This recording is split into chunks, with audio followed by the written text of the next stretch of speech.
गुरु प्यारी साध संगत जी, बड़े प्यार से कहना जी, धन निरंकार जी। एक आदमी महापुरुषों अपने गुरु जी के पास गया और कहने लगा, मैं बहुत दुखी हूँ, मेरी ज़िंदगी में दुख ही दुख हैं, आप मेरे दुख खत्म करके मुझे सुखी बनाइए। उस आदमी के गुरु जी उससे कहने लगे, ठीक है, मैं तुम्हें सुखी बना दूंगा, लेकिन उससे पहले तुम एक आदमी ऐसा लेकर आओ जिसे एक भी दुख ना हो। वो आदमी गुरुजी से कहने लगा, ठीक है गुरुजी, मैं एक आदमी ऐसा ले आऊँगा। सबसे पहले महापुरुषों वो आदमी अपने मित्र के घर गया। अपने मित्र से कहने लगा, तुम्हारे पास तो सब कुछ है, तुम सुखी नज़र आते हो, तुम मेरे साथ मेरे गुरुजी के पास चलो।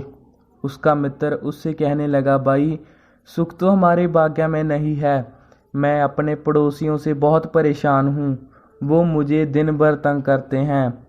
फिर वो आदमी दूसरे घर गया और एक आदमी ने उसे कहा कि मैं अपनी पत्नी से बहुत परेशान हूँ, सुख होने की तो बात ही नहीं, मेरी ज़िंदगी में तो दुख ही दुख हैं।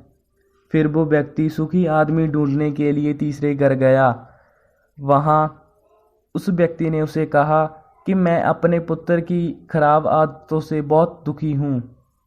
फिर वो आदमी चौथे पांचवें घर गया और ऐसे सैकड़ों घर गया, लेकिन कोई व्यक्ति ऐसा नहीं मिला जिसे कोई भी दुख ना हो।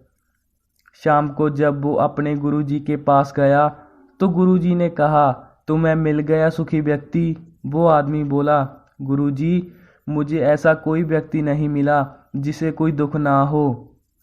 तो गुरुजी ने उससे प्रश्न किया कि उन लोगों के दुखी होने का क्या कारण है। वो आदमी अपने गुरुजी को बताने लगा कि पहले मैं अपने मित्र के घर गया, उसने कहा कि मैं पड़ोसियों से बहुत परेशान हूँ। दूसरे घर गया तो वो आदमी कहने लगा कि मैं अपनी पत्नी से बहुत परेशान हूँ। तीसरे घर गया तो वो कहने लगा कि मैं अपने बेटे की खराब आदतों से बहुत परेशान हूँ। और जब मैं चौथे घर गया तो वो आदमी कहने लगा कि मैं अपने पिता की वजह से बहुत परेशान हूँ, लेकिन मुझे कोई भी व्यक्ति ऐसा नहीं मिला जो कि कह सके कि मैं बिल्कुल सुखी हूँ। सभी व्यक्ति कह रहे थे कि मैं बहुत दुखी हूँ। तो गुरुजी ने उस आदमी को लोगों के दुखी होने का कारण बताया।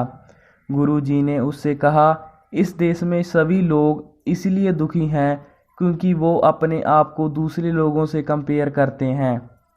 अगर उनकी ज़िंदगी में दुख नहीं होता फिर भी वो दूसरों के सुख को देख अपनी ज़िंदगी में दुख ले आते हैं।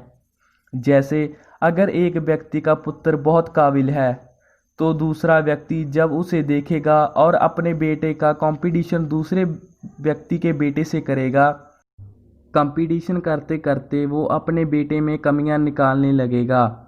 चाहे उसका बेटा बहुत अच्छा हो, लेकिन वो दूसरों के बेटे के बारे सोच सोच अपनी ज़िंदगी में दुख ले आएगा। उसके गुरुजी ने बताया कि अगर कंपटीशन करना है तो अपने आप से करो, दूसरों से नहीं। दूसरों को देख अपनी ज़िंदगी में दुख ना लेकर आओ। सतगुरु ने हमें जो भी दिया है, जितना भी दिया है, उसी में सुखी रहना चाहिए। वो आदमी कहने लगा, फिर ठीक है गुरुजी, अगर आप मुझे ये पहले बता देते तो मुझे इतनी तकलीफ़ ना होती। गुरुजी ने कहा, जो सच होता है वो कहने से या सुनने से नहीं पता चलता, अब तुमने खुद अनुभव किया है। तो महापुरुषों, सतगुरु ने हमें जो भी और जितना भी दिया है, हमें हमेशा सतगुरु का शुक्राना करना चाहिए कि हे सतगुरु, आपकी वजह से आज मैं सुखी हूँ। जितना भी मेरे पास है आज आप जी की कृपा है। महापुरुषों, अगर साखी अच्छी लगी तो प्लीज़ लाइक, कमेंट और शेयर ज़रूर करें। साथ संगत जी, प्यार से कहना जी, धन निरंकार जी।